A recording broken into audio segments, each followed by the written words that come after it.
क्या आप जानते हैं कि एक गरीब घर का लड़का जो कि 5वीं फेल हो और करोड़ों रुपए के टर्नओवर करता हो? अगर नहीं जानते तो आज मैं सुनाता हूँ एक ऐसे लड़की की कहानी जो कि एक गरीब घर का लड़का 5वीं फेल फिर भी साल के लाखों करोड़ों और अरबों का कारोबार करता हूँ। जी हाँ, आप सही सुन रहे हैं। मैं एक ऐसे लड़के की बात कर रहा हूँ जो कि एक 5वीं फेल है, लेकिन फिर भी लाखों करोड़ों का टर्नओवर महीने में कर रहा है। उस उसके हिसाब से आप भी हो सकते हैं, हम भी हो सकते हैं, और भी कई लोग हो सकते हैं जो कि दुनिया में ऐसा नहीं है कि 5वीं फेल है या 10वीं फेल है तो वो कुछ नहीं कर सकता। पढ़ाई लिखाई का मतलब ही अलग है और इसका मतलब बिल्कुल अलग है। तो दोस्तों, अगर आपको जानना है तो मैं आपको बताऊं कि ऐसा हो सकता है जो कि अमित नाम का है। अमित नाम का लड़का 15वीं साल में घर के हालात ठीक नहीं थे, 5वीं फेल था, यानी लेकिन फिर भी 14-15 साल का लड़का था। तो वो अपने घर की स्थिति देखते हुए फिर आगे पढ़ने की इच्छा नहीं करता, वो किसी जॉब के लिए करता है। जॉब करने जाता है, उसको एक मोबाइल शॉप के दुकान में झाड़ू पोछा करने के और ये सब करने के, जो कि टेबल भी साफ़ करे, झाड़ू पोछा भी करे, मोबाइल लेने कोई आ जाए तो उनका भी खातिरदारी करे, चाय पानी। ऐसी नौकरी में वो 800 रुपये में जॉब करता है। जॉब करते हुए उसको 1 साल नहीं, पूरे 3 साल निकल जाते हैं। 3 साल निकल जाते हैं तो उसके बाद वो सोचता है कि मैं खुद का कुछ न कुछ करना चाहिए। हालांकि वो मोबाइल शॉप में काम करता था तो मोबाइल की उसकी अच्छी खासी जानकारी हो गई, तो उसने सोचा क्यों ना एक छोटे लेवल पे एक मोबाइल की दुकान की जाए।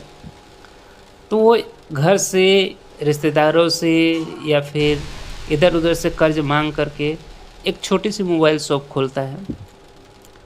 लेकिन भगवान को वो भी मंजूर नहीं था, वो भी दुकान नहीं चली। 1 साल के बाद बंद कर देता है, कोई प्रॉफिट नहीं, लॉस में ही जा रहा था, तो उसको मजबूरी में दुकान बंद करना पड़ता है। और दुकान बंद करके फिर वही हालात हो जाते हैं कि 800 की नौकरी जहाँ करता था फिर दोबारा गया, बोला भाई साहब मैं आपके यहाँ नौकरी करने के लिए तैयार हूँ। फिर से वही झाड़ू पोछा और ये सब करने लगा। ये सब करते हुए लमसम 3-4 साल निकल गए, यानी उम्र हो गई 15-20 साल की। जानकारी अच्छा हो गया, लेकिन फिर भी जो कर्ज था वो धीरे धीरे करके उसने उतार दिया। तो पहले तो 800 की नौकरी में नौकरी कर रहा था और फिर दोबारा वो 1300 की नौकरी में करने लगा। ये काफ़ी पुरानी बात है तो आपको कम लगता होगा प्राइस, लेकिन उस ज़माने में उतना ही बहुत था। तो 1300 की नौकरी करते हुए जो भी कर्ज था वो सारी कुछ उतार दिया। कुछ मोबाइल शॉप की दुकान करने में उसके मम्मी का ज़ेवरात वगैरह था वो भी बिक गया था। तो मम्मी को भी उससे कहीं ज़्यादा, मतलब थोड़ा बहुत बढ़ा करके ज़ेवरात दिया। मम्मी भी खुश, कर्जदार भी खुश, सब खुश, सब कुछ ठीक चल रहा था। तो फिर उसके मन में चला कि क्यों ना कुछ अपना बिजनेस किया जाए। तो उस समय काफ़ी ट्रेंडिंग में उसने देखा कि गांव में सर्च किया कि गांव में किस तरीके का माहौल चल रहा है। गांव में उसमें क्लॉथिंग यानी ये रेडीमेड कपड़ों का व्यापार उसने करना शुरू किया। तो एक दुकान पे वो काफ़ी अच्छे तरीके से दुकान खोला और ट्रेंडिंग जो मार्केट में चल रहे तो उस तरह के क्लॉथिंग रखना शुरू किया। काफ़ी अच्छे पैटर्न थे तो इसलिए बिक्री भी अच्छा हुई। हालांकि सब कुछ ठीक चलने लगा लमसम 1 साल के बाद फिर कोरोना आ जाता है। कोरोना ने तो न जाने कितनी ज़िंदगियां बर्बाद की, कितनों का व्यवसाय नष्ट किया, कितनों का क्या क्या किया। काफ़ी कर्ज में उस समय से भी था, लाखों करोड़ों रुपए वो ले करके वो क्लॉथिंग की दुकान किया था। हालात दुकान तो छोटी थी, लेकिन अब जानते हैं कपड़ों की मार्जिन कितनी होती है। 1500 के नीचे कोई चीज़ होती नहीं है।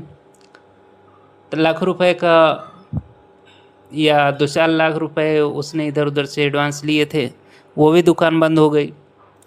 तो घर में रहने लगा, उसके समझ में नहीं आया कुछ कि मुझे क्या करना चाहिए।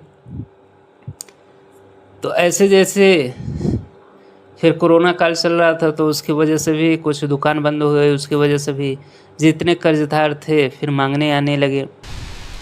अब बेचारा क्या करे, दुकान तो चली नहीं, जैसे स्टार्टिंग हुई वैसे ही कोरोना ने मार दिया।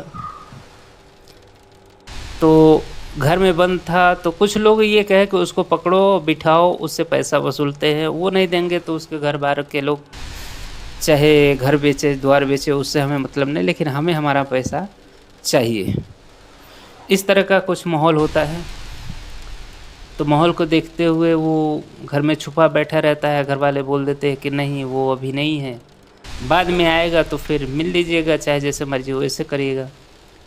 तो उस रात तो मम्मी पापा ने उसको बचा लिया। फिर वहीं से बोला कि बेटा ऐसा है कि आज तो बचा लिया लेकिन डेली हम आपको नहीं बचा पाएंगे, तो आप ऐसा करो कि यहाँ से कहीं और निकल जाओ जहाँ तुम्हारा दिल करे। अब बेटा तो कभी बाहर निकला नहीं था कि दुनिया वालों का हाल जाने। घर में इतने पैसे भी नहीं थे उसको किराए के लिए कि वो किराया दे करके कहीं और जा सके। तो जैसे तैसे हाल में वो घर से निकल जाता है। लमसम 14-15 किलोमीटर वो रात भर सफ़र करके एक जगह पहुंचता है और एक ट्रक ड्राइवर से लिफ्ट मांगता है। वो भी शायद मजबूरी का देखा होगा कि लड़का मजबूर है। होते हैं कुछ इंसान जो कि दयावान होते हैं, तो उसने उसकी मदद की, तो वहाँ से उसको ले जा कर के महाराष्ट्र में उसको छोड़ देते हैं। महाराष्ट्र में जा कर के वो सोचता है यहाँ पे कोई काम मिल जाए। तो काम के पहले तो उसको भूख लग गई, क्योंकि कल रात में ही निकला था, ऊपर से पैदल। फिर ये लमसम 24 घंटे बीत चुके थे, लेकिन खाने के लिए 1 रुपये जेब में नहीं थे। मजबूरी में लड़का करे क्या, तो बैठ कर रोने लगा। तो एक आंटी थी वहीं जो कि ठेला या रेड़ी जो कुछ भी लगाती थी, उसकी निगाह उस पर पड़ी। वो समझ गई कि लड़का भूख से तड़पड़ा रहा है, मांगे भी तो किससे मांगे। तो वो औरत गई उसके पास, बेटा क्यों रो रहा है। तो लड़के ने जवाब दिया, मुझे बहुत ज़ोर की भूख लगी है और खाने के लिए मेरे पास पैसे नहीं, मैं क्या खाऊं। तो उस औरत ने मेहरबानी करके ज़्यादा कुछ तो नहीं दिया, लेकिन एक वड़ा पाव उसको दिया। हालांकि उसके लिए जहाँ कुछ नहीं उसके लिए वही बहुत था। तो उसने एक वड़ा पाव खा करके एक सा भर पानी पिया। तो हालांकि 24 घंटे तो आराम से चल गया, जहाँ कुछ नहीं था उतना तो बहुत था। उसके बाद वो लड़का काम की तलाश में ढूंढता है। फिर उस औरत से पूछता है कि मुझे कुछ काम मिल जाए तो मैं कर लूँ, रहने का ठिकाना मिल जाए। तो वो बोलती है कि बेटा ऐसा है कि यहाँ तो नहीं मिलेगा, यहाँ से चले जाओ रेलवे स्टेशन। रेलवे स्टेशन पर जाओगे तो तुम्हें कुछ न कुछ तो काम ज़रूर मिल जाएगा, क्योंकि जिसको काम करवाना होता है वहीं से वो बंदे को या चाहे आदमी को उठा के ले जाते हैं, काम करवाते हैं और पैसे देते हैं। तो उतनी तो नॉलेज थी नहीं इस लड़के को। फिर भी ये पहुंचा रेलवे स्टेशन, वहाँ पे जाके बैठा रहा। आते रहे, पूछते रहे कि भैया दिहाड़ी सैलरी करना है, इतना देंगे, चलो या चलो।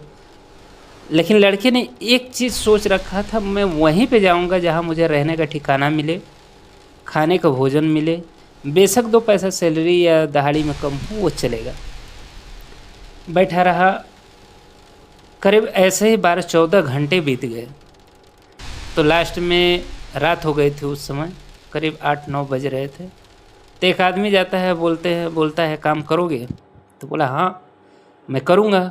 तो बोला काम क्या है। तो बोला कि एक होटल है, होटल में सर्वेंट की नौकरी करना पड़ेगा।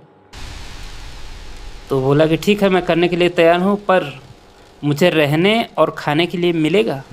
बोला हाँ बिल्कुल मिलेगा, लेकिन सैलरी थोड़ा कम मिलेगी। मरता क्या नहीं करता। लड़के ने बोल दिया ठीक है मैं तैयार हूँ, चलो। ले गया।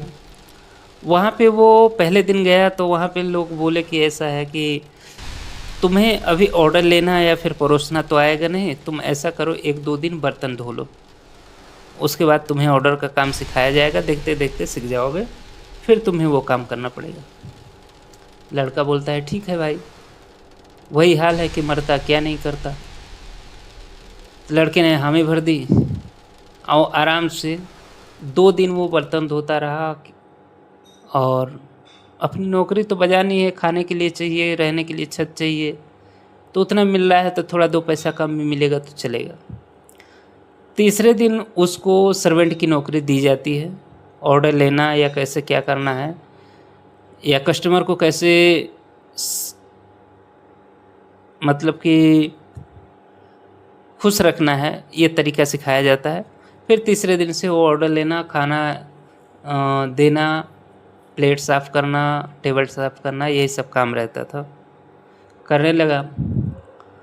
धीरे धीरे उसने देखा कि एक आदमी जो खाना बना रहा है उसकी सैलरी 8,000 है, अब मेरी सैलरी है 1,300, तो क्यों ना मैं यही काम करूं। अपने मन में सोचा, किसी से बोला नहीं। तो वो क्या किया, उसके पास गया, बोला भैया मुझे भी सिखा दो। तो बोला सिखा तो दूंगा, पर मैं कोई काम फ्री में नहीं करता, इसके लिए तुम्हें 200 रुपये मुझे देने पड़ेंगे पर मंथ। बोला ठीक है, मैं देने के लिए तैयार हूँ। तो वो अपना काम भी करता रहा प्लस काम भी सीखता रहा। सीखते सीखते मुझे लगता है कि 1-2 महीना सीखा, यानी 400 रुपये इसके गए, 1,300 मिलते थे, तो कितना बचा, 1,300 में से 200 निकाल दो, 1,100 रुपये उसको बचते थे। और 2 महीने में वो काम वो परफेक्टली सीख गया। तो 2 महीने के बाद अचानक वो आदमी बीमार पड़ जाता है, जो कि खाना बनाने वाला होता है, कुकिंग। तो होटल तो बंद करने की नौबत पे आ गई कि क्योंकि जब कुकिंग करने वाला ही नहीं रहेगा तो परोसेंगे क्या, कस्टमर को देंगे क्या। तो इसने ये बोला कि ऐसा है कि अगर आपकी इजाज़त हो मालिक, तो मैं वैसा खाना बना सकता हूँ। तो मालिक ने बोला ठीक है, अगर बना के पहले मुझे टेस्ट कराओ, उसके बाद हम देखेंगे कि क्या करना है। इसके बाद मालिक ने बनवाया और खाया, तो बोला वाह, ये तो उससे भी अच्छा है। तो इस तरीके से उसके मालिक की बचत भी हो गई। अब वो बीमार पड़ा तो कोई फ़र्क भी नहीं पड़ा, और इसको अच्छी खासी नौकरी भी मिल गई। कहाँ 1,300 रुपया कमाने वाला आदमी सीधे 8,000 कमाने लगा। इसी कहते हैं अपॉर्चुनिटी। तो दोस्तों, अपॉर्चुनिटी अगर पहचानना आ गया ना, तो कितना भी गरीब से गरीब आदमी हो, अमीर बनने में टाइम नहीं लगता। खैर अमीरी को छोड़िए, मैं इसके प्रोसेस पे जाता हूँ कि किस तरीके से वो आदमी अमीर बना। तो 8,000 की नौकरी करने लगा। तो जब 8,000 की नौकरी करने लगा तो 8,000 की नौकरी भी करने लगा प्लस रेगुलर, और कोई छुट्टी नहीं, कोई वो नहीं। तो इस वजह से मालिक ने इसी को रख लिया। वो भी था लेकिन इसको भी रख लिया, अब काम दूना हो गया। तो इस तरीके से 8,000 कमाते कमाते 2-3 साल किया, तो घर का जितना कर्जा था, माँ बाप को चुपके चुपके भेजता, धीरे धीरे सबका कर्जा भी निपटा दिया। फिर वो मालिक से बोलता है कि मालिक, ऐसा क्या किया जाए जिससे कि मतलब कि कस्टमर को असुविधा ना हो, क्योंकि कस्टमर आते थे, ऑर्डर देते थे, आधा घंटा लग जाता था उनको परोसने में। तो मालिक ने बोला कि ऐसा तो कोई चीज़ है ही नहीं। तो धीरे धीरे करके वो सबकी क्वांटिटी नोट करने लगा डायरी में, कितने मात्रा में क्या डाल रहे हैं, कितने समय में डाल रहे हैं, कौन चीज़ कितना उबाल रहे हैं, कितना समय लग रहा है, वो सारा क्वांटिटी निकाल करके मालिक को दे दिया कि मालिक, अगर ये सामान इतने इतने समय में हो रहा है, तो ये अगर कुकिंग करने वाला भी नहीं रहेगा तो कोई भी इतने समय में देख देख के कर सकता है। तो मालिक को भी अच्छा लगा। तो मालिक ने कहा कि भाई, यहाँ पे तो सब कुछ ठीक चल रहा है, लेकिन अगर तुम्हारी मर्जी हो तो मैं तुम्हारे लिए अलग से व्यवस्था कर देता हूँ।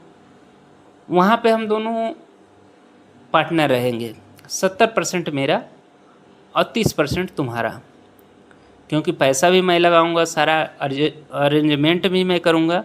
तो 70 मेरा, 30 तुम्हारा।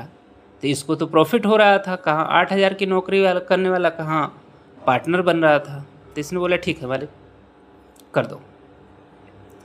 तो मालिक ने अलग व्यवस्था कर दिया। तो वहाँ पे करने लगा, वहाँ भी धीरे धीरे 2-3 साल किया। फिर मालिक बोला ऐसा है, मैं यहाँ से कहीं और शिफ्ट हो रहा हूँ, तो मेरा जो पैसा लगा है वो मुझे वापस कर दो। या तो फिर दुकान छोड़ दो। तो इसके पास तो कोई चांस था नहीं, तो इसने फिर कर्ज लिया। भाई रिस्क है तो इश्क है, अगर कुछ करना है तो रिस्क लेना पड़ेगा। तो इसने कुछ कर्ज लेकर के मालिक को जितना पैसा था मालिक को दे दिया। फिर इसने रख लिया एक पार्टनर। हालांकि वो पार्टनर वैसा नहीं था कि 70 तुम्हारा और 30 मेरा। यहाँ पे पार्टनर हुए तो दोनों 50-50 के। प्रॉफिट हुआ तो आधा तुम्हारा, नुकसान हुआ तो भी आधा तुम्हारा, आधा तुम्हारा आधा मेरा। करते करते काम की अच्छी जानकारी हुई। 2 पार्टनर थे तो फिर दिमाग लगाया कि यार एक दुकान से काम नहीं चल रहा है, एक और खोल लेते हैं। एक तुम देखना, एक मैं देखता हूँ। तो इसने दूसरी दुकान खोल ली।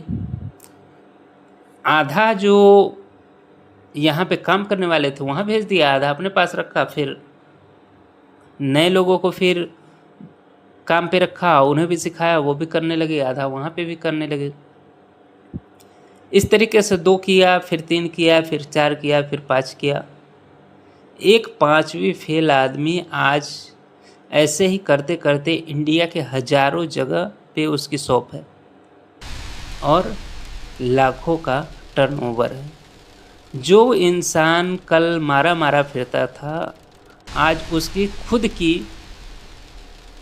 कंपनी समझ लो या शॉप समझ लो, जो कुछ भी समझना हो समझ लो, खुद की उसकी शॉप है कि जिससे वो लाखों का टर्नओवर हर महीने करता है।